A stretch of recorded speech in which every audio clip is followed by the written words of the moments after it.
Courtney. I'm Brian. And this is The Primary Nerd.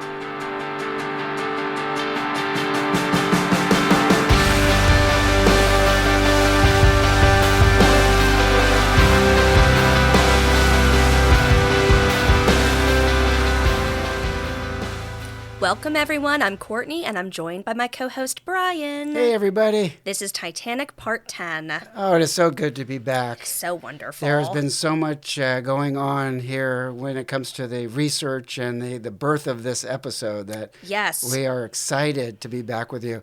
And the first thing, actually, we want to say is there's a lot of hype going on right now about AI.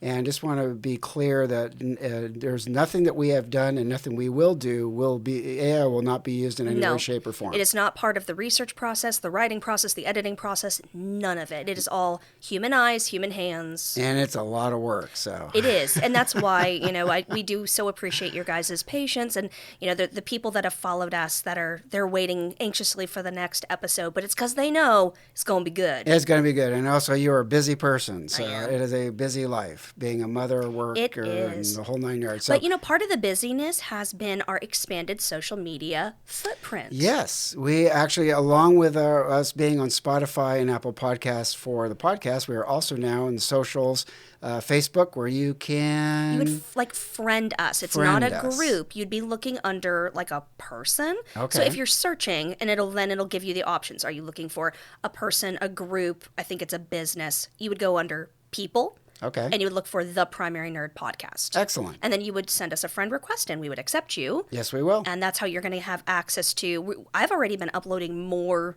videos, reels, updates, that sort of thing. Excellent. And then also Instagram, too. So what do we do on Instagram? You follow. You follow on Instagram. I follow on Instagram. Which is The Primary Nerd Podcast. Very good. And then our YouTube channel, of course, where that's something that we're still in working. It's kind of in its infancy stages, but yes. We are still going to be working on that. And, of course, our website, theprimarynerd.com. You can leave us a comment there. That comes directly to me, in email form, and we will respond to each and every comment and email that is sent. So appreciate that. And then for any new listeners, theprimarynerd.com, I am very careful to cite every single source. And so if you have any questions like, where did this come from? Go to the website. It will have a sources page for each episode, and you'll be able to see it there.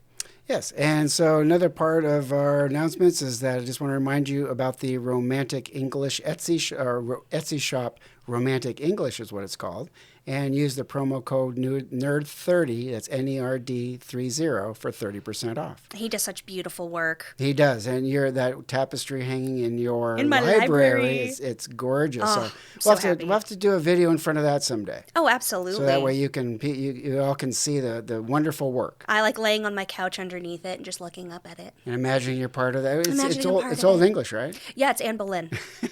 It was made in the 1500s. You're there with Anne. I am. Yes, you are. All right, but we are not with Anne today. We are still aren't. in 1912.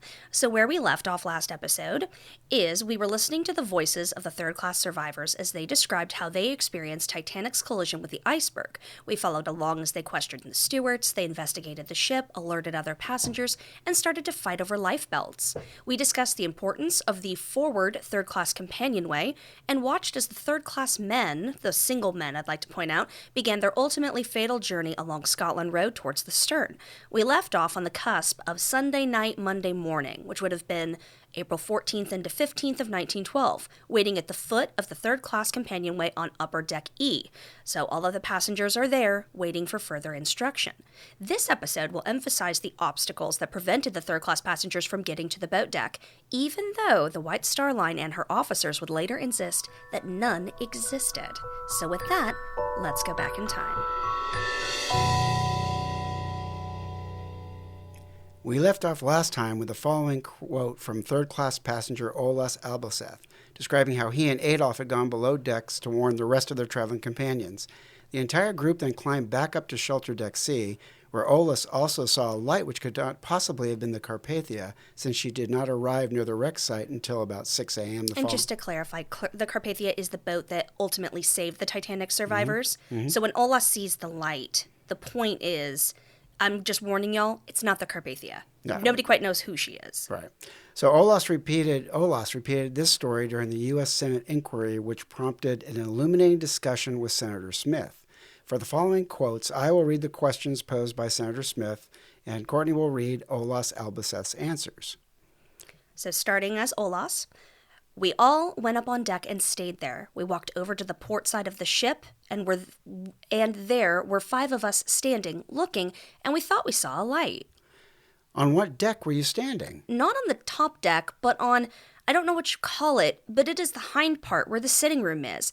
And there's kind of a little space in between where they go up on deck. It was up on the boat deck, the place for the steerage passengers on the deck. So pause, record scratch. Yeah. Let's take a second and highlight what Olas just said. He said that he was up on the boat deck, but in the context of his statement, he has to be referring to the after well deck on shelter deck C. So he says it is in the hind part, so the stern, where the sitting room is. Well, we know that that's where the third class general room is in the stern part of the ship, over by that third class main entrance. And then there's a little space in between, that would be the afterwell deck, where they go up on deck. Well, that's the afterwell deck on shelter deck C. So how many times, this really does beg the question, how many other quotes from Titanic survivors reference accessing the boat deck when the passenger was actually referring to a different location that they merely understood to be the boat deck? Well, I can understand that. I mean, if I was on a cruise ship and if I didn't know each and every deck and the numbering and the names. Well, it's difficult. Sure, and it's a be. huge ship. So the thing is not to pick on Olas or to say that he didn't know what he was talking about. The point is actually a bigger one, not only in terms of the Titanic story, but about primary sources in general. The historical voice can only relay what they know or what they think that they know. So if we don't listen or if we don't read between the lines or critically analyze their statements, you could very well miss out on crucial pieces of information. Well, that makes sense. So how many other people said that they went to the boat deck, and we go, oh, they went to the boat deck. How did they get there? But they don't actually mean the capital B, capital D boat deck. All right, so it's just what they remember and what they thought it was called, but it may not actually be accurate or correct. And it makes me wonder then about certain people that they made it to the boat deck. But did they? Did they actually? That's a good point. So let's pick back up with Olas's testimony, and I'll pick back up with him. We were there on the port side, and we looked out at this light. I said to my brother-in-law, I can see it plain now. It must be a light. How far away was it? I could not say, but it did not seem to be so very far. I thought I could see this mast light, the front mast light. That is what I thought I could see. A little while later, there was one of the officers who came and said to be quiet, that there was a ship coming. That's all he said. He did not say what time or anything. That's all he said. So I said to them, we'd better go get the life belts, as we had not brought them with us. So my cousin and I went down to get the life belts for all of us. When we came up again, we carried the life belts on our arms for a while. So now, me is me. So far, and this is going to be important for later, but we can see Olas and his friends, they've gone up to the deck. They're going back down to get life belts. They're going to be able to come back up again on deck. So they're able to go up and down that aft companionway relatively easily. There don't seem to be any issues. There's nobody stopping them. And he was third class, correct? And he's third class. Correct. Exactly. Okay. So this is going to, I know it seems like so what right now, but considering what we read later, this is an interesting point to make. Yes, it is. So somewhere between 12:30 and 1 a.m., an order trickled down to the third class crews stationed below decks. Pass up the women and children to the boat deck. Crew member John E. Hart testified during the British Wreck Commissioner's inquiry that as soon as this order was given, he and the rest of the third-class stewards started gathering groups of willing passengers. This turned out to be a harder task than you would think. The following quote from Walter Lord paints a vivid picture of what was happening during this time in the third-class areas. Quote, shortly before 1 a.m., the long-awaited instructions came. Pass the women and children up to the boat deck. The order was by no means easy to carry out. Here and there, wives refused to leave their husbands, children clung to their fathers, and some of the women still refused to believe there was any serious danger. A few even went back to their bunks. Steward John Hart later testified that his first group only contained 30 passengers because he could not convince any others to go with him. So let's talk about a little bit of math here. There's 710, and so now this is according to, because we've said everybody has different numbers. So the numbers I'm about to quote are based off of the U.S. Senate inquiry in their final report. 710 third-class passengers on Titanic. 224 of them are women and children. and only 30 were willing to go to the boat deck. Interesting. Now, there is also the question of how many of them were actually standing at the time in the foyer of the third class companionway on Upper Deck E. You could have still had people sleeping, especially on the port side, because she scraped along the iceberg on the starboard. There's men from the forward starboard berths that ignored orders and had already gone up the forward companionway, so it's not like the full 710 are standing in that one spot. And at this time, with the men that we had, where their compartments had already been flooded and they were coming down Scotland Yard, would they been part of this? They would have been. They would have already been at that. Yes, because at the end of the last episode, we had the people that were waiting and they're milling, but nobody's upset. And then they see the water-soaked men from the front that are coming back. So that should have been a clue. And then also, we were talking about, I think we decided to call him Mr. Gleischer. His episode, The Fatal Journey of the Third Class Men, he was talking about how the men had brought their luggage and they're sitting on their luggage in the Deck E companionway foyer. Yes. So not only do you have people, you also have luggage. Yes. Yeah, that's interesting. So I just wanted to make sure that, because I remember them coming back. So that, to me, if I saw people coming back with wet luggage and they're talking about water. And encouraging people to go up to the boat deck. Yes, that only 30 people. I too am, it's a question in my mind. Why would they have a hard time, even if they were afraid to leave their family? At this point, maybe they just didn't have they really truly didn't feel that there was the need.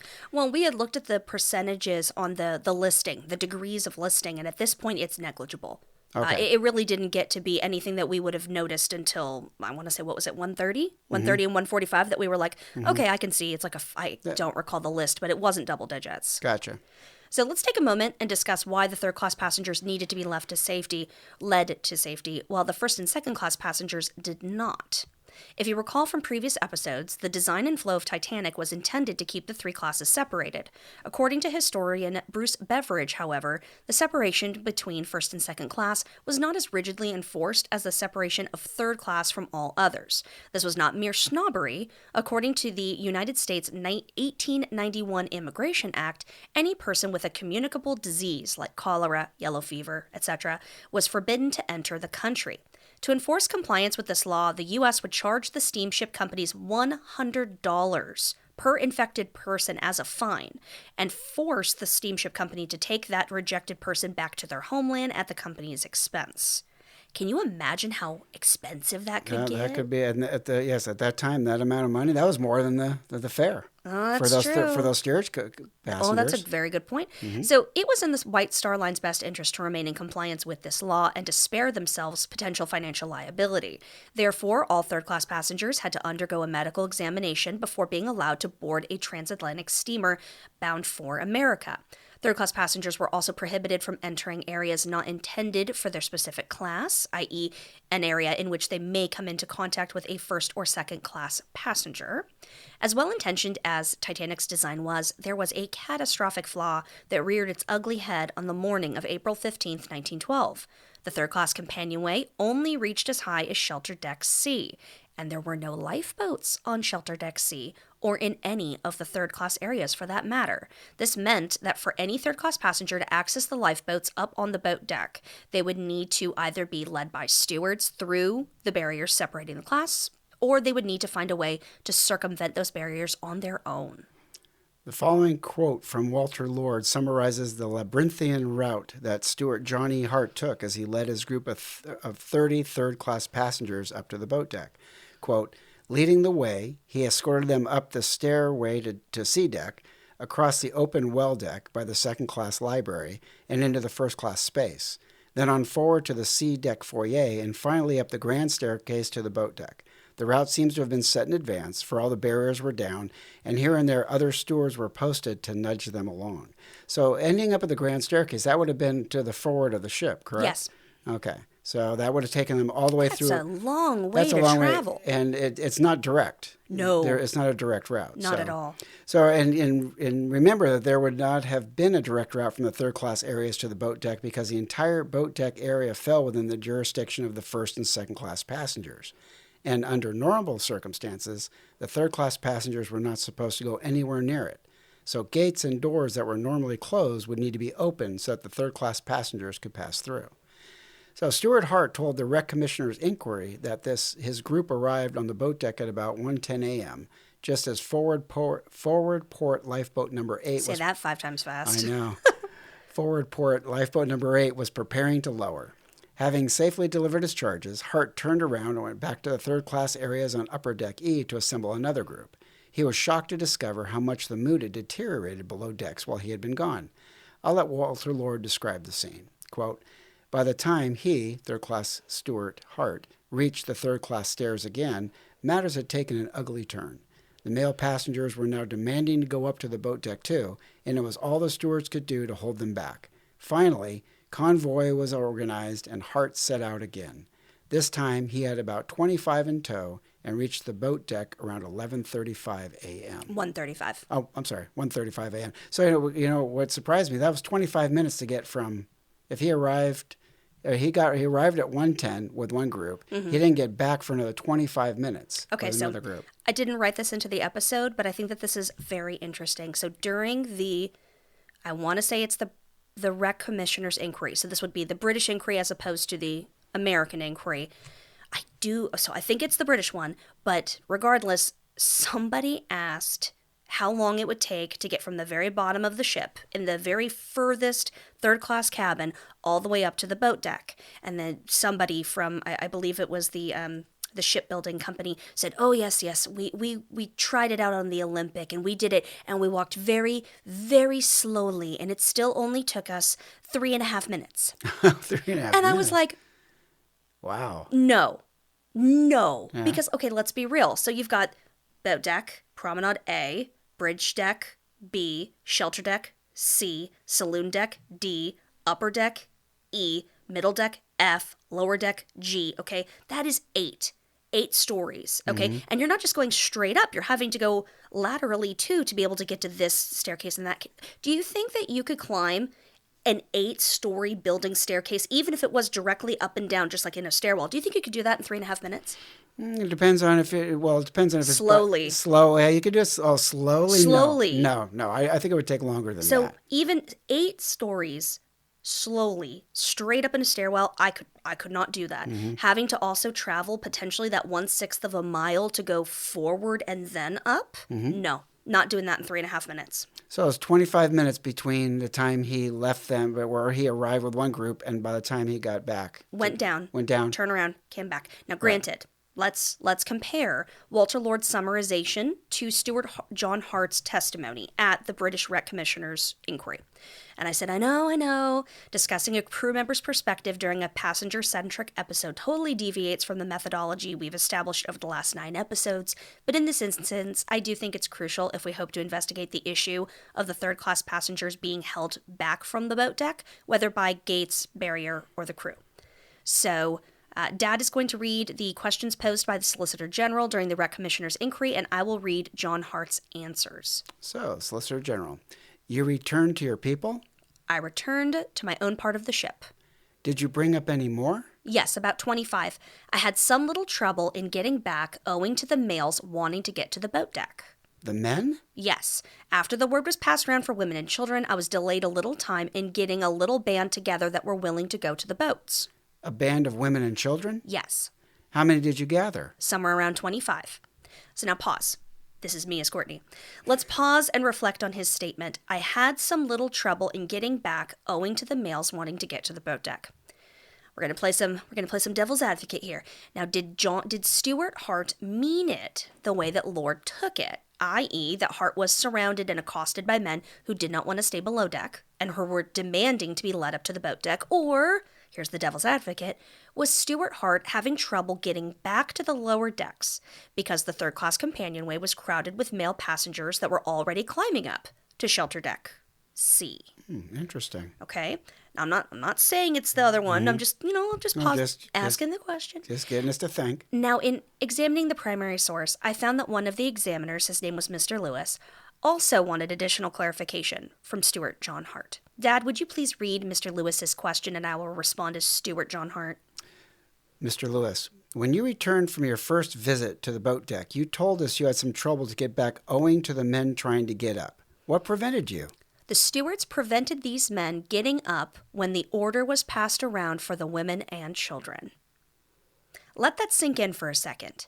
The stewards prevented these men getting up when the order was passed around for the women and children. Keep this in your back pocket. We're going to come back around to this. So we've been dancing around the question long enough. Let's talk about the infamous gates on Titanic. This is definitely one of those questions that comes up the most often when you start to talk to people about Titanic. They want to talk about, could it possibly have been insurance fraud, and they want to know if the gates held people back. So within the Titanic historical community and society at large, there's an ongoing debate surrounding the third-class passengers. Were they deliberately and cold-heartedly locked below decks, imprisoned by gates, and left to drown within the ship? The 1997 Titanic movie, directed by James Cameron, furthered this narrative by depicting Jack, Rose, Fabrizio, and Tommy fight through crowded passageways only to be stopped at each stairwell by a locked metal gate. In one scene, Jack and Rose plead with a member of the crew to unlock a gate so that they can escape the freezing, ever-rising ocean water that's coursing through the third-class corridors. Third-class passenger Margaret Murphy was quoted in both the Irish Independent and the New York American newspapers. Her story is by far the most direct assertion about passengers being locked below decks. Quote, "Before all the steerage passengers had even had a chance for their lives, the Titanic's sailors fastened the doors and companionways leading up from the third-class section. That meant certain death to all who remained below. And while the sailors were beating back the steerage passengers, lifeboats were putting away, some of them not half filled. A crowd of men were trying to get up to a higher deck and were fighting the sailors, all striking and scuffling and swearing. Women and some children were there praying and crying. Then the sailors fastened down the hatchways leading to the third-class section. They said they wanted to keep the air down there so the vessel would stay up longer. It meant all hope was gone for those still down there." Now, this statement was so shocking that the statement was made and that was printed in multiple papers, that the Wreck Commissioner's Court started quibbling about its significance. And it's on the record. Interesting. So is that it? Is the case closed? Well, not exactly. So let's compare Margaret Murphy's quote to the testimony of third-class passenger Burke Picard, a.k.a. Bert Trembinski, a.k.a. Benoit Picard. You know, I think we had the same trouble when we talked about him last time. That's a heck of a name. I mean, there's a lot of, I don't know. If you have to travel with 3 names, I'm going to ask some questions. There you go. He had his fake passports, huh? Anyway, if this name rings a bell, it is because we heard from him during the Aft Starboard Neighborhood episode. Now we will hear the beginning of the story, focusing on the question of gates. So this is Burke. Mm-hmm. Quote, "I first knew of the collision when it happened, about 10 minutes to 12. We had all been asleep, and all of a sudden we perceived a shock. We did not hear such a very terrible shock, but we knew something was wrong, and we jumped out of bed. We dressed ourselves and went out, and we could not get back again. I wanted to go back to get my things, but I could not. The stewards would not allow us to go back. They made us all go forward on the deck. There were no doors locked to prevent us from going back. The steerage passengers, so far as I could see, were not prevented from getting up to the upper decks by anybody, or by closed doors, or anything else. While I was on the ship, no one realized the real danger, not even the stewards. If the stewards knew, they were calm.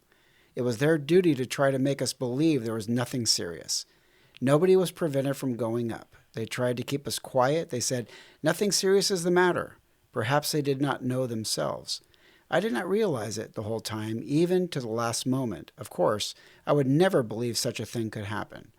The only warning given to the steerage passengers after the collision was that we were ordered to take our lifebelts and go to the deck. There was no water in the steerage when I left." These are some very different pictures painted. They're very different. And they very well could be in different areas. Oh, agreed. Different things happening, different people involved. Well, isn't that exactly what we said for our first and second episodes? Or first class, second class? We're saying it depends on where the person was, at what time, in what part of the ship. Yes. So there, the quote from Margaret Murphy, she's saying that she witnessed something. And then we have the next quote from Burke Picard saying he witnessed something else. So it's not to say that they're both not right, but it could very well be that there could have been a number of different circumstances occurring. Oh, absolutely. At that same time. So absolutely. So our job is to tease this out and to see what evidence do we have. So the question becomes, what evidence is there regarding gates on Titanic, locked or otherwise?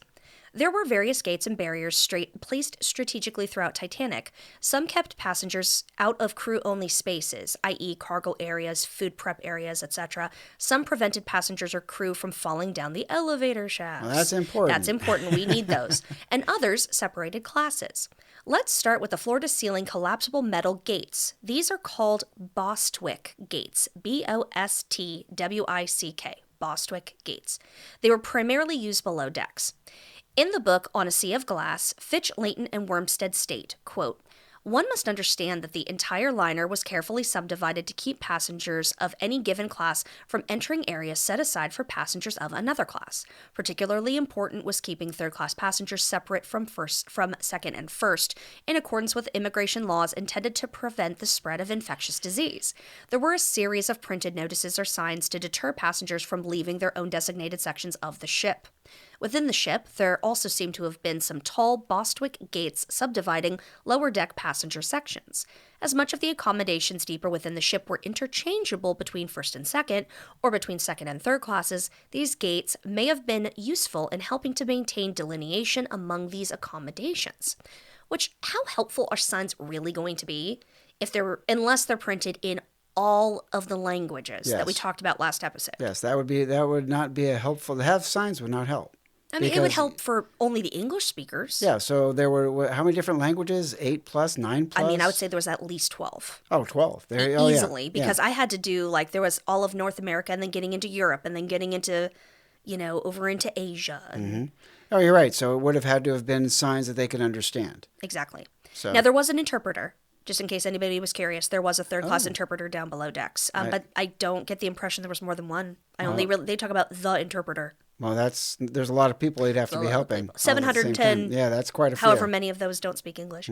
So talking about the language barrier does reinforce the usefulness of gates to delineate areas that are off limits. It's a visual indicator, do not pass. Yeah, so it's like when you take a conference room and you divide it up. So they're using them like ways to divide an area in certain ways. Exactly. Okay. So also on that topic, let's talk about that interchangeability of the lower deck accommodations. Okay. Because for me, I thought about it like in a hotel. Like when you build a hotel, that's it. Like the way that it's built is the way that it's built. But with the interchangeability of gates, and they say specifically first can go to second and then second can go to third. So like you said, with making the conference room, it seems that these gates were able to be pulled out and popped in different spots to create different flow, different layout, depending on how many of one particular class is on board for that voyage and how many staterooms that they need. Interesting. Yeah, so it could be reconfigured to accommodate the fluctuating number of passengers in each class. Which indicates that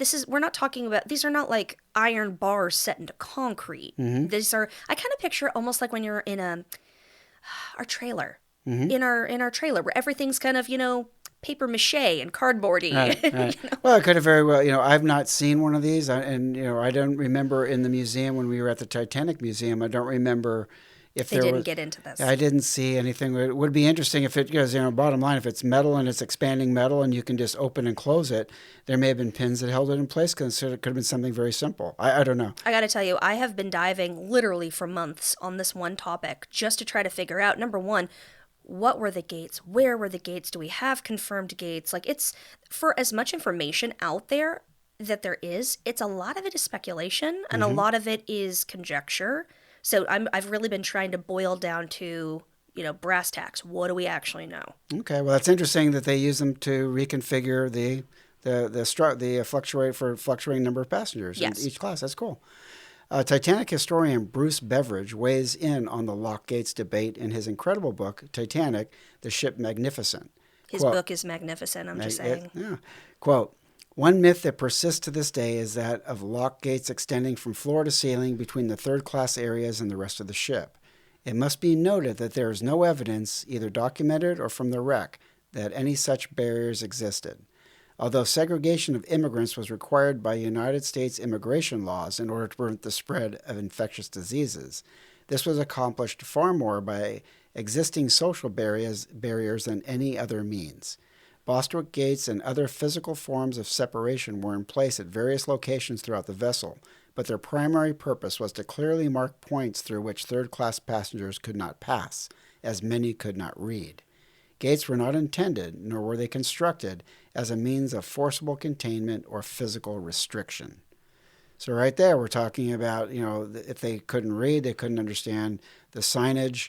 They were there as a visual barrier, saying this is, you're not supposed to go past this point. It falls perfectly in line with what Fitch, Layton, and Wormstead had to say. So we've established that gates did exist below decks, and they could be reconfigured based on need. But could they be locked? Good question. To answer this question, let's hear from historian Bruce Beveridge again. But before I read his analysis on this topic, I'd like to introduce him a little bit more fully. Bruce Beveridge is one of the foremost visual and technical experts on Olympic-class ships. So Olympic class, that would be the Olympic, the Titanic, and the Britannic. He is the leading expert on Titanic specifications, and his recreation of her deck plans are widely considered to be the most detailed and accurate. Beveridge, who has advised on Titanic specifications for museums, exhibitions, professional modeling firms, television production companies, publishing companies, has this to say about the possibility of locked gates. Quote, "The ladders and stairways from steerage compartments were to lead directly to a space on the weather deck accessible at all times to steerage passengers. Any arrangement by which steerage passengers had access to the weather decks only by means of so-called emergency ladders or stairways leading into first or second class areas or into spaces not intended for the accommodation of steerage passengers were considered undesirable. Such arrangements were not to be accepted unless full particulars with plans of the proposed arrangement were submitted to the Board of Trade before the construction of the vessel was commenced. However, in no case could such ladders or stairways be accepted if they were fitted with doors having locks or bolts outside the steerage compartments." So you have to help me on this one. So Okay. let's go back. You can tell this man is very, very intelligent. And it's just, let's just try to bring this. Let's bring parcel this out a little Let's bit. parse it out and bring it down a little bit. So he's saying the ladders and stairways from steerage compartments were to lead directly to a space on the weather deck accessible to the steerage. So that would have been Shelter deck C. Shelter deck C. Okay. So it's saying all of the companionways, all of the ladders and the stairs and whatever Yes. coming up out of third class, if it's going to shelter deck C, that had to be available to all passengers at all times. You could not stop them from going to shelter deck C. Got it. And then any arrangements by which steerage passengers had access to. Now, when he says to weather decks only, so he's talking about the first and second class. The second. So hold on. Any arrangements by which steerage passengers had access to the weather decks only by means of so-called emergency ladders or stairways leading into first or second class areas or spaces not intended for the accommodation of steerage passengers were considered undesirable. He did not want them to only have access to shelter deck C if they had to go through emergency doors that led through other people's areas. Okay. They have to have their own way to get to their own shelter deck C. But shelter deck C did not have any boats. No, it did not. So on emergency, they're still not going. But the most important part of this is, so they have to be able to get to shelter deck C. Yes. They can't be going through first or second to get there. Got it. The plans were not going to be approved. If they had to go through certain things for an emergency, okay, fine, but they have to have their own way. But it is not going to be accepted. So the plan will not be accepted. If, and this is the big if there is a door and it locks on the other side. Okay. So it would be kind of like having if you have your child in the bedroom, and if the kid can open the door from inside of their bedroom and open it to exit out into the hallway, all is well.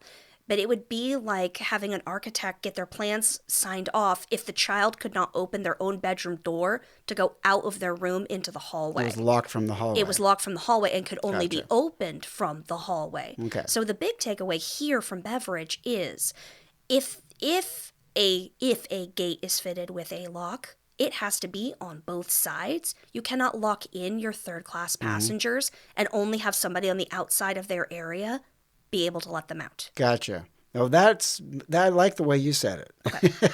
I'm always going to compare something back to a toddler because I have them. There you go. So, So let's recap what we know so far. So Bostwick gates were floor-to-ceiling collapsible steel gates. They were not constructed or intended to restrain passengers, and they could be reconfigured based on need.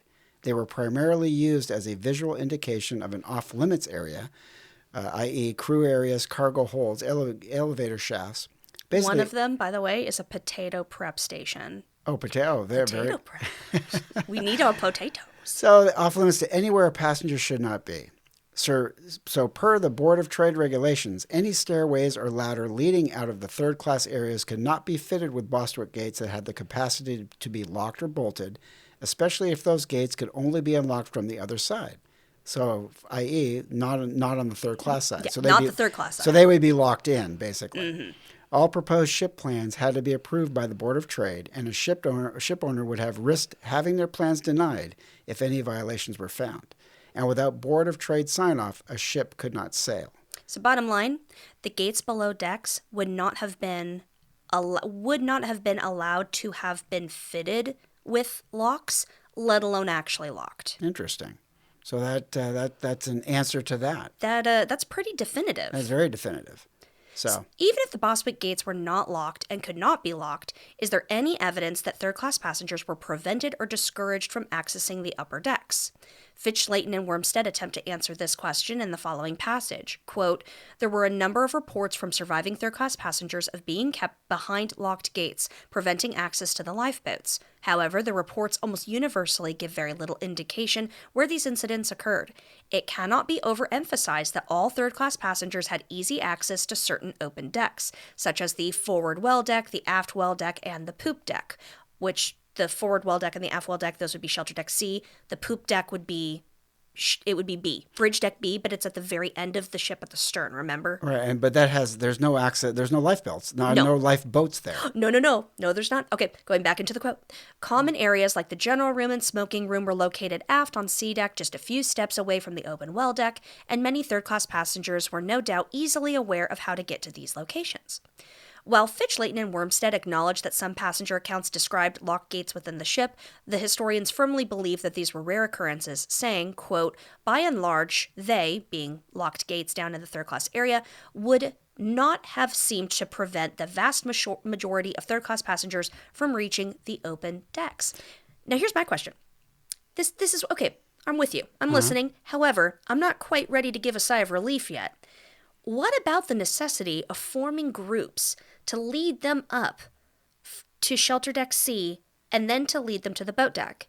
If everybody had free access to shelter deck C all night long, not just in the beginning before the call for women and children, why not have everybody that wanted to just go up to shelter deck C and then lead them en masse along the emergency route and up to the boat deck? Oh, I agree. I don't understand why it wasn't done that way. Why do groups of 30 or whatever? I don't understand. I don't know why they did it that way. If it was trying to keep order, it just doesn't make sense, because the first and second class had direct access, free access to get to where they had to get to the boats, and the steerage third class, they had free access to a deck that did not have any lifeboats. Now, one of my other questions is, could this be a very narrow interpretation? Because notice that they said to pass the women and the children up to the boat deck. Mm-hmm. Could this be a very narrow interpretation of, like, women and children only? That they were like, not only are we not going to allow the men into the lifeboats, but we're not even going to allow them on the boat deck?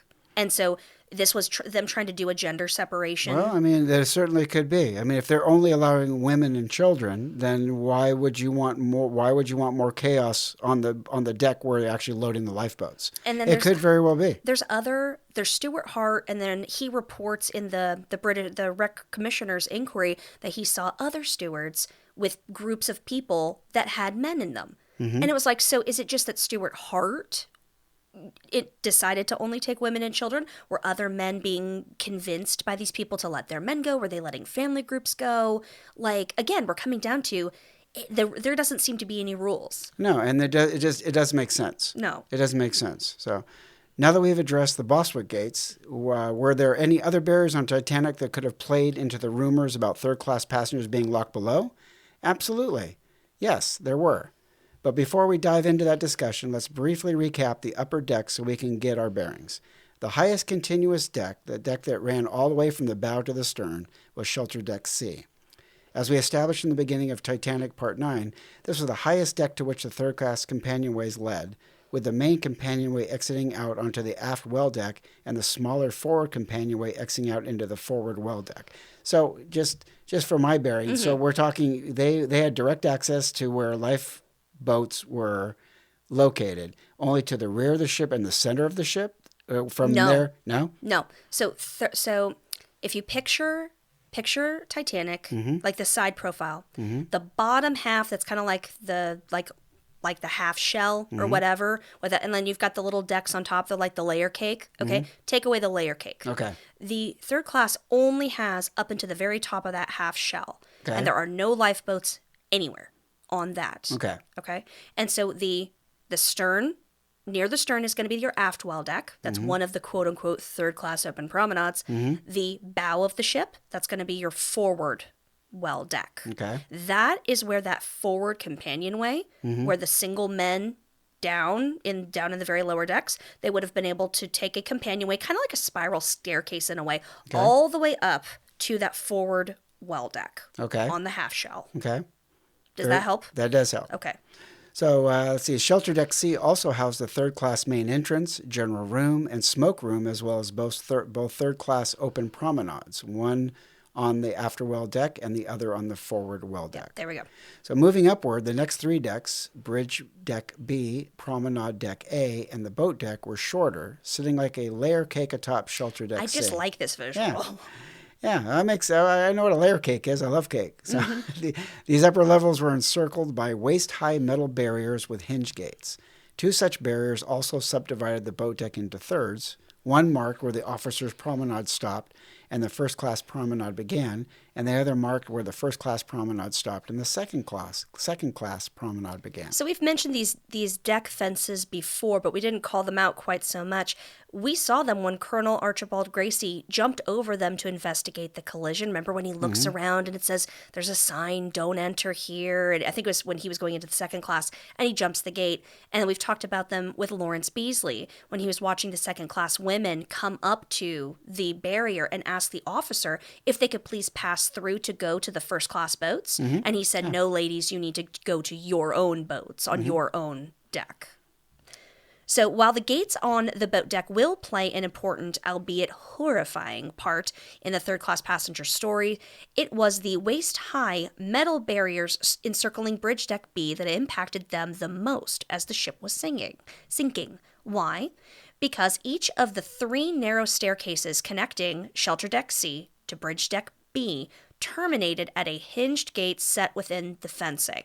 These gates play a huge role in multiple primary sources. Interesting. So do you understand what I mean by that, where it's terminating? Okay. Yeah, because you basically go to the top of a very narrow stairwell. Yes. And there's a gate that has to be open. Yeah. You're basically jamming straight into something metal that isn't going to budge, and usually there's going to be a crew member there watching and being like, "Hey, go away." Yeah, we actually we had places in the plant that were very similar to Gotcha. that. I know exactly what you're talking about. So the following exchange between third-class passenger Olaus Alberseth and Senator Smith during the U.S. Senate inquiry describes how the B-deck gates inspired shocking feats by some third-class passengers as they tried to access the boat deck.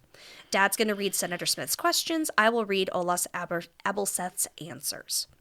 So Olaus starts out by saying, quote, "There were a lot of steerage people there that were getting on one of these cranes that they had on deck that they used to lift heavy things with. These steerage passengers were crawling along on this over the railing and away up to the boat deck. A lot of them were doing that. They could not get up there any other way? This gate was shut. Was it locked? I do not know whether it was locked, but it was shut so that they could not go that way. A while later, these girls were standing there, and one of the officers came and hollered for all of the ladies to come up on the boat deck. The gate was opened, and the two girls went up." So we don't know whether it was locked or not. They just basically said it was closed and now it's open. It was enough that they didn't want to go. So whether or not the gate's locked, the passengers clearly did not believe that they would be allowed to go through it of their own initiative, i.e. without some sort of permission from an officer. Well, here we come back to the barriers and come back to the time they've been on the boat. There have been barriers in place. There's been signage. There's been places they have not been allowed to go. Mm-hmm. It could very well be that they just felt that this is this was the norm. This is how it should be. So, but then again, this was an emergency. Yes. So you would think that these two, the girls here now, they said they wanted them to come. So maybe it was something that it was just nothing more than had to be opened and they didn't know it wasn't locked. We'll don't keep know. going. Okay. So the B-deck gates were discussed further in the exchange between third-class passenger Daniel Buckley and Senator Smith during the U.S. Senate inquiry. So I will read Senator Smith's questions, and Courtney will read Daniel Buckley's answers. So starting with Daniel Buckley. They tried to keep us down at first on our steerage deck. They did not want us to go up into the first-class place at all. Who tried to do that? I cannot say who they were. I think they were sailors. What happened then? Did the steerage passengers try to get out? Yes, they did. There was one steerage passenger there, and he was getting up the steps, and just as he was going in a little gate, a fellow came along and chucked him down, threw him down into the steerage place. This fellow got excited, and he ran after him, and he couldn't find him. He got up over the little gate. He did not find him. What gate do you mean? A little gate just at the top of the stairs going up into the first-class deck. Was there a gate between the steerage and the first-class deck? Yes. The first-class deck was higher up than the steerage deck, and there were some steps leading up to it, 9 or 10 steps, and a gate just at the top of the steps. Was the gate locked? It was not locked at the time that we made an attempt to get up there, but the sailor, or whoever he was, locked it. So that this fellow that went up after him broke the lock on it, and he went after the fellow that threw him down. He said if he could get a hold of him, he'd throw him in the ocean. Oh, my goodness. Yes, so it wasn't locked, and this sailor locked it. Okay, and I'd also like to point out this isn't so Daniel wouldn't have known this. It's going up in the second class area, not the first. For anybody that was like, wait a minute, what? Okay, you're not wrong. It's second class, not first. Basically, a class where he wasn't supposed to be. But yeah, so they get up there, and the guy tries to go through the gate. So he goes up through of his own initiative, or at least tries to, and a sailor throws him down the stairs. Wow. So it frustrates me because people love to point out, well, the gates weren't locked. They could have opened them. And it's like, except for, I think a bigger problem at play was that the crew to me is a bigger problem than any gate that you talk about. Yes, well, the crew, they had a mindset of how things should be as well during this whole affair. Yes. Women and children only, the differences between the classes, the separation, keeping them down in that down at the base of that stairwell when they had getting the groups, the third class passengers ready to when they got the order for life belts and to women and children. So to keep order to the men, it's just there just seemed to be. There seemed to be a controlling factor of trying to keep Robertha things. Watt, who's a second-class passenger, makes a comment that she overheard a crew member threaten to shoot any third-class man that came up the second-class stairwell. They would have been coming up that second-class stairwell to go through one of those emergency routes. Yes.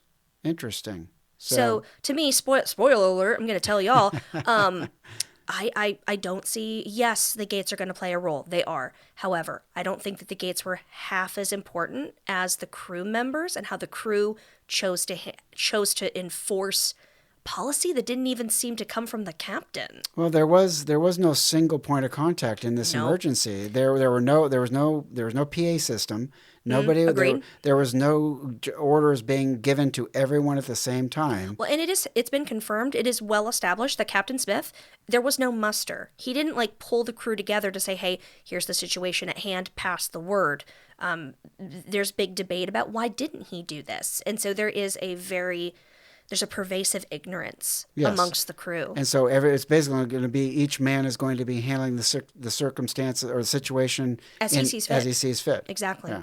All right, so let's contextualize the gates discussed by Olaus Abelseth and Daniel Buckley. So this following information was derived from Kathy Akers Jordan's incredible presentation entitled An Analysis of Class Separation Gates Aboard the RMS Titanic, a Preliminary Report.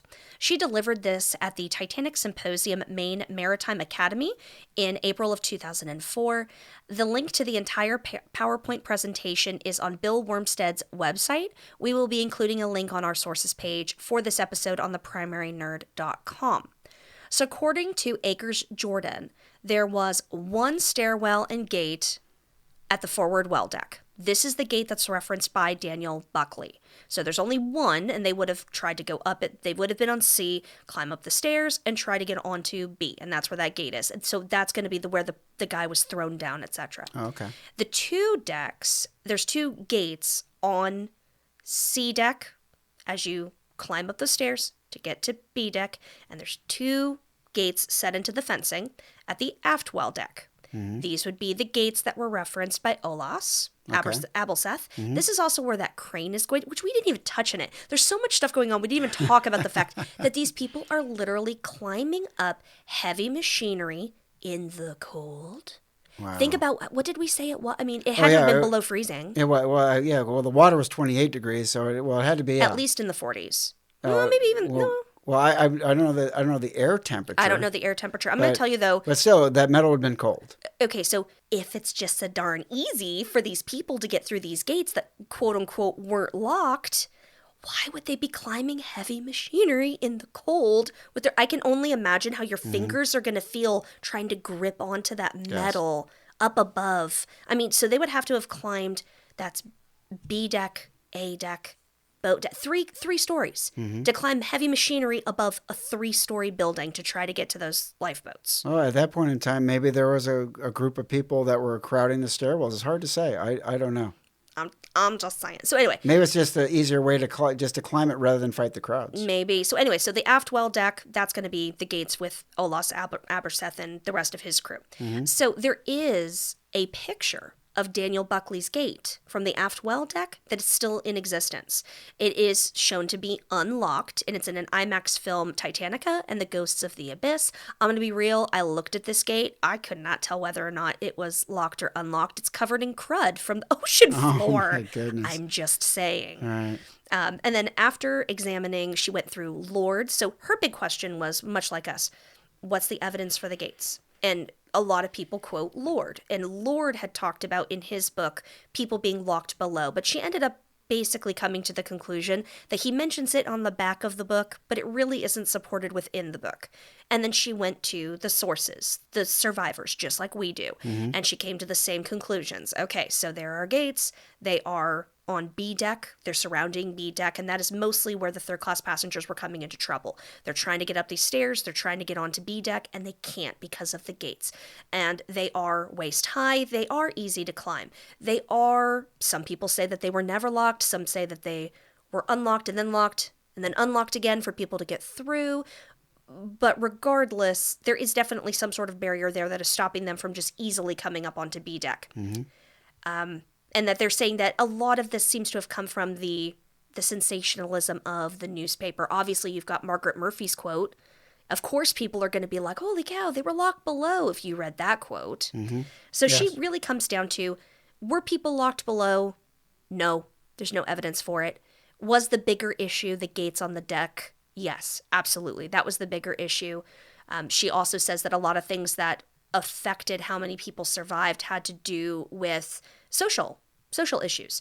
So is it a matter of the third class were too nervous to take that initiative? They were too nervous to just grab a gate and go through if they hadn't been allowed to go before. Were they waiting for orders and they weren't willing to do things on their own? The literacy issue, the language barrier, that they were used to being treated differently from first and second. That they were reluctant to split up their families. And we've seen a lot of these themes carried through other people, too. Yes. So if the third-class passengers were not prevented or discouraged from accessing the upper decks, how do we explain that 536 out of the 710 third-class men, women, and children traveling on Titanic died? That's 75% of the third-class passengers. Which, again, note that statistic is from the final report of the United States Senate inquiry. So historians have a plethora of answers to this question. So we've talked about quite a few different things here. We talked about the language barriers, what Courtney just described or just said about the third-class passengers. But Walter Lord blames, and going back to the historians that we're looking at their information as well to get an idea of where they came in line with this. So Walter Lord blames lack of policy, saying that in quote, or in A Night to Remember, quote, In fairness to the White Star Line, these distinctions grew not so much from set policy as from no policy at all. At some points, the crew barred the way to the boat deck. At others, they opened the gates they didn't tell anyone. At a few points, there were well-meaning efforts to guide the steerage up. But generally, third class was left to shift for itself.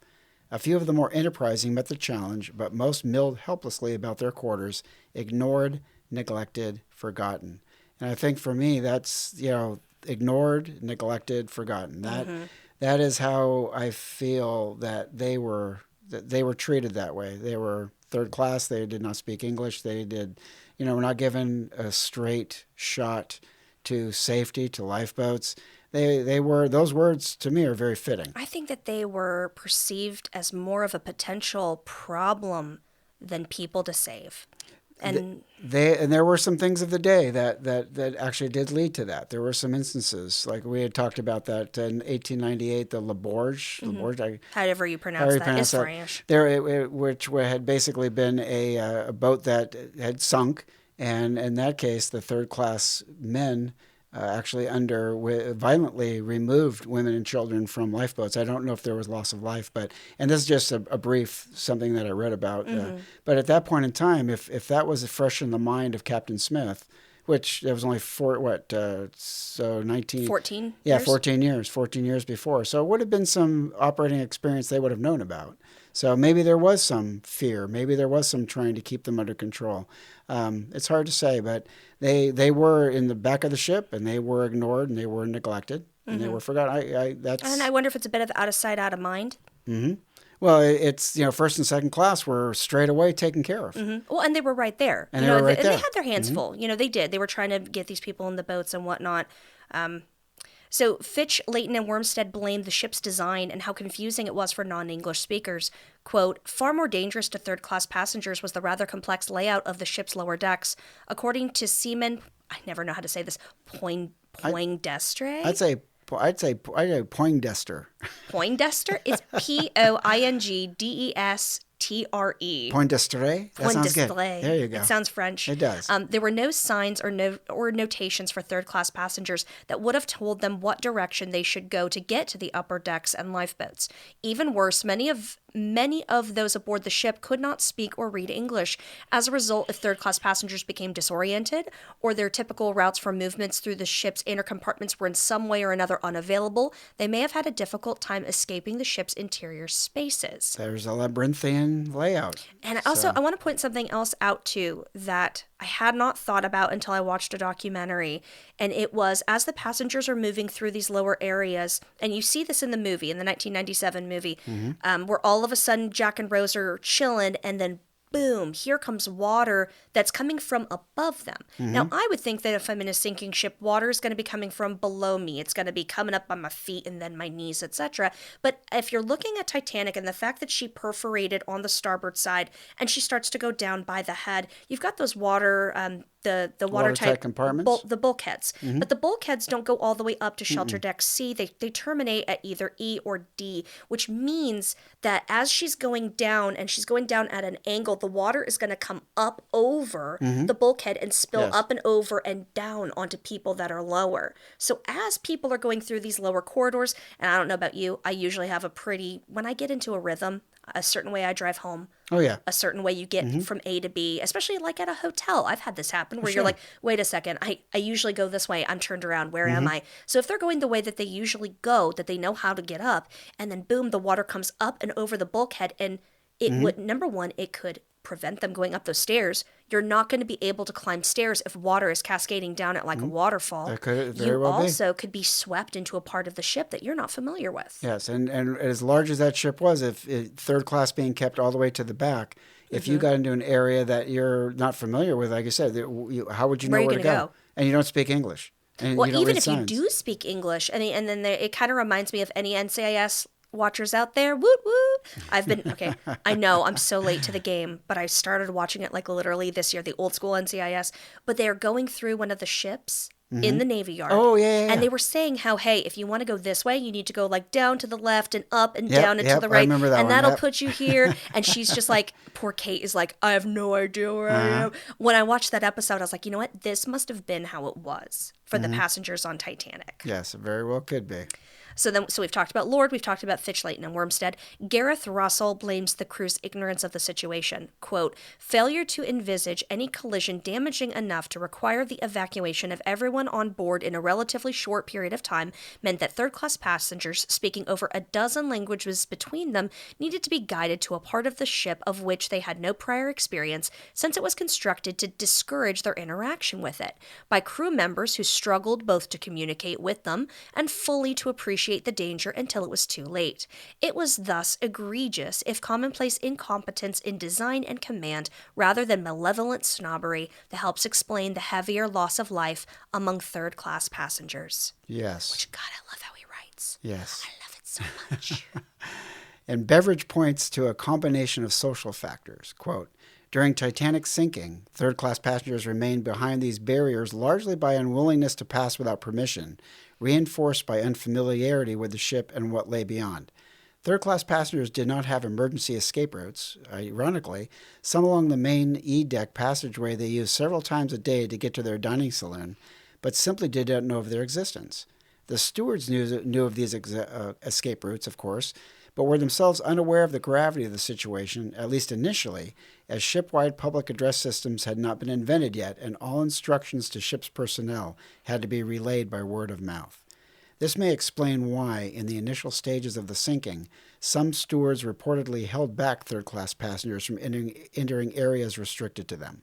When these stewards did become aware of what was happening, some apparently left their charges, leaving only a handful of their fellow crew members to guide the third-class passengers to the boat stations in safety. Those third-class passengers who did not receive such guidance were left to find their own way out, and those who were able to successfully navigate their way to the upper decks through the bewildering maze of decks and corridors arrived, for the most part, after most or all of the lifeboats had left the ship. So, when it comes right down to it, word of mouth on a ship that's 900 feet long and 90 feet wide, and how many decks? 8 decks, and people... Well, 8 just that have to do with passengers. And so passengers below, lifeboats above. And to have things by word of mouth. You've played that game where you sit in a circle and you whisper into one person's ear. By the time it goes around the circle and they tell it back to you, it's nothing like what you said. No, well, and Stuart Hart, this comment about the stewards. That left their charges. So Stuart Hart, we talked about him. He took his 30, he goes up to the boat deck, drops them off, goes back down, gets 25, takes them back up. That's 55. After he drops off his second group of people, he tells the commissioner that he got in a lifeboat and he left. He looked around and realized, you know what, there aren't many boats left. He took a spot and he dipped. Wow. And so there's only 110 third-class passengers that actually made it into lifeboats. Either made it into lifeboats or survived. I'll figure it out. But there's 110. 55, he literally brought up half of them. So one dude brought up half. So then the other, this is, what? Right. You would think there would have been so many more that could have been saved. And there was no. Do we have any primary sources telling of any other groups that were led up after he left? Stuart Hart talks about other stewards leading them that he saw. Now, granted, his testimony, he's gone in a lifeboat. Right. But this really, the big thing for me is, okay, I don't buy that there were gates down below that they were locked in. I don't think that they were locked in. I don't think that they were banging on them like in the movie. No. Now, I do think that this was a social issue. I think that the presence of crew, and maybe they were not linking arms, and creating a chain and an actual physical barrier, but I think the fact that the crew was not encouraging them to go up to the deck, or either they were not encouraging them, or they were flat out discouraging them, or telling them, no, you're not going. I think that played a much bigger role than any sort of... So I think it was more of a social, mental, psychological barrier than it was a physical barrier down below. I think the physical barriers came into play on the upper decks. Yes, I agree. So the Boston gates may not have been intended or constructed to restrain passengers, but that does not mean that passengers' movements were not restricted or affected by them. For example, getting lost in the corridors, coming up against a gate that's not locked, but nonetheless stops their progress.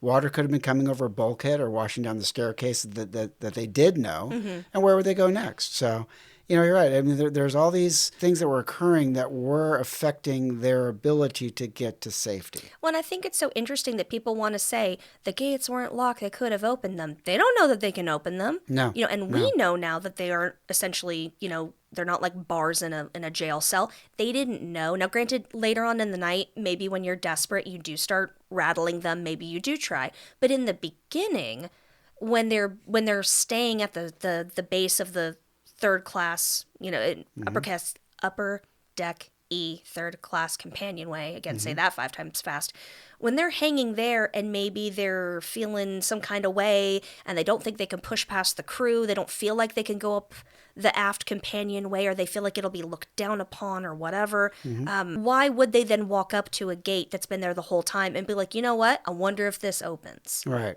What would drive them to even think that would be a possibility? No.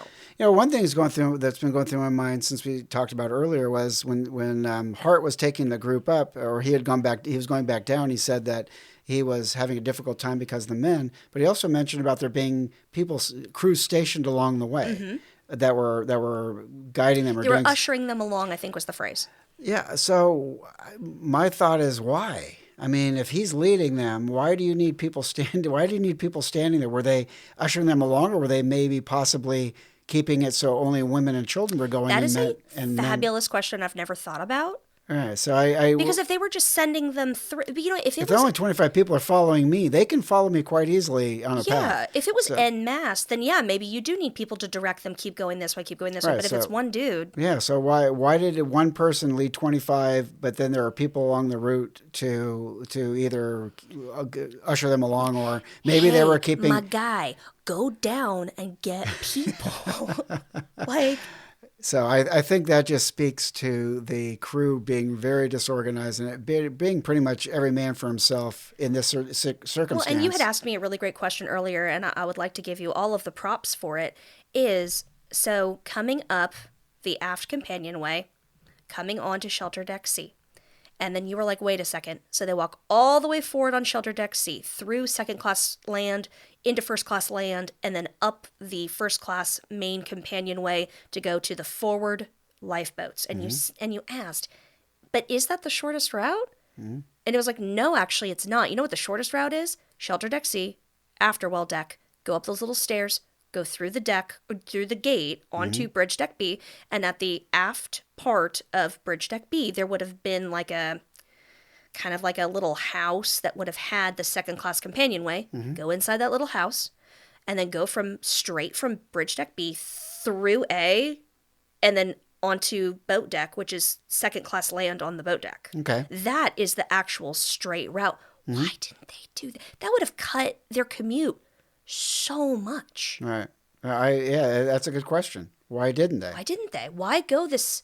So. And if you say, well, it's because it was an emergency route, it was protocol, it was this, I don't accept that. Not because when people are climbing cranes. There was a whole lot of other protocol that wasn't being followed. Right. So like, to wrap all of this up, we have now talked about the third class, how they experienced the collision and what they went through to get themselves to safety. And it's very, to me, go right back to that quote, they were forgotten, they were ignored, they were, for whatever reasons, whether it was, the safety, or they were seen as, second-class citizens, or keeping chaos, it's hard to say, but they definitely were not given the same opportunities. Oh, do you want to talk about the first and second class? The handicap, their hour handicap? Oh, that's right. Yeah, because I think when the group in Moss finally got up to the lifeboats, I believe they were weren't they an hour behind when the first lifeboat had actually been launched? Colonel Archibald Gracie is going to see a quote-unquote mass of humanity coming up, and this is as the water is coming up onto the boat deck. They are trying to release the final collapsible. This is farther along in the timeline than we are, but the water is literally going to hit their bodies on the boat deck, and he sees this mass of humanity come up, and he is astonished because he thought that he and Clinch Smith had gotten every single woman off of Titanic, and yet here are hundreds of them. And so something was holding them back. Yes. There's no reason that all of these people would have come up in a huge group like that, and they're panicked. They're not just cruising up to the top. They are panicked, crowding up there. Something released that let them do that. The question is, what was holding them? Well, I think there's quite a few different things that were keeping them from making it up to the boat deck. Yes. So, but it's now that they're now in our timeline, now that they are up to the boat deck, so we will return then to the port. So I know it was a million years ago, but we talked about the starboard neighborhoods, the forward and the aft, and that one went like clockwork. Good job, Murdoch. And then we started talking about port. Oh, what's your face saying? Well, it actually, just in thinking about that, the first and second class having such readily access to the lifeboats, and how smoothly I mean, they weren't fully loaded, so that was not done well, but still, if you think about the starboard forward and aft as compared to the port forward and port aft, and then this third class dynamic being added, yes, it definitely, it's a much different, much more hectic, chaotic scenario, and the ship is in a far more dangerous position by the time the third class get up on deck. So you go from easy, or not easy, but more organized to a much more It's more chaotic. streamlined. And so this is why I wrote them in this order, was the starboard side is a entire world different than the port side. And the starboard side is measured and calculated and streamlined, and everything goes, and he even goes in order, for goodness sake, anyway. And then you get to port and you're all over the place. You're forward, back, forward. We're going to let these two go. Oh shoot, here comes all these third class people. And so it is it's the Wild West. The port side is the Wild West of the Titanic story. And I wanted to be able to bring in this third class element to really, when we get into the last port lifeboats that go, we can't talk about them without talking about the third class. And you guys, we can't talk about the third class without you guys knowing where they came from and what they went through. So in that hour difference between the first lifeboat being launched and the time that the third class show up, the boat is listing more. So there's a whole different level of fear and anxiety, and the people were very scared. I would imagine very, very cold and very scared. Yes. By that time, and then all of a sudden, a lot more people and no boats, and then what that must have done to their hearts and their minds at that point in time, when you get there and you finally realize, I have no way to be saved. That'll be our next episode. So to wrap up this one, we have now seen the third class, what they experienced with the collision, what they were told, what was communicated to them, at least trying to get up there. There was some sort of restriction of movement. Did it have to do with gates? Okay, maybe, but which gates and where?